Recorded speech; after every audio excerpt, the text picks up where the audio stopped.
ہم روزانہ جو ہوا میں سانس لیتے ہیں وہ کتنی صاف ہے یا کتنی آلودہ، یہ بتانے کے لیے ایک پیمانہ ہے جسے کہتے ہیں ایئر کوالٹی انڈیکس یعنی AQI۔ لیکن دلچسپ بات یہ ہے کہ یورپ، امریکہ اور پاکستان میں یہ انڈیکس ایک جیسا نہیں ہے۔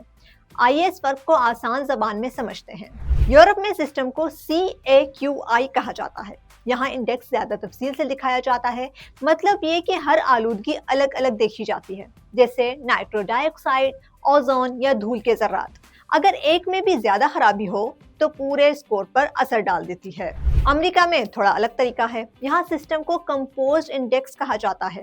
اس کا مطلب ہے کہ سب آلودگیوں کا حساب کیا جاتا ہے اور پھر ایک ہی نمبر دیا جاتا ہے تاکہ لوگوں کو فوری طور پر سمجھ آ جائے کہ ہوا کتنی خطرناک ہے۔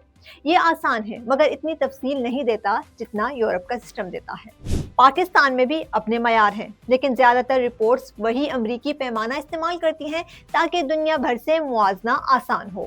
اصل میں پاکستان میں ریئل ٹائم رپورٹس زیادہ تر صرف 2.5 PM یعنی باریک ذرات پر فوکس کرتی ہیں، کیونکہ یہی سب سے بڑا مسئلہ ہے۔ یورپ میں پیمانے زیادہ سخت ہیں۔ جو امریکہ یا پاکستان میں درمیانہ کہا جاتا ہے وہ یورپ میں غیر صحت مند بھی ہو سکتا ہے۔ امریکہ میں نظام سادہ ہے، 6 کلاسیفیکیشنز ہیں اور 1 نمبر۔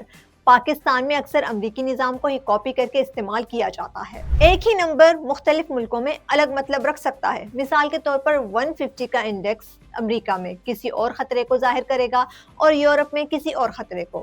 پاکستان میں آلودگی کی بات ہو تو سب سے نمایاں نام لاہور کا آتا ہے۔ سردیوں میں یہ شہر کئی بار دنیا کے سب سے آلودہ شہروں میں نمبر 1 پہ پہنچ جاتا ہے۔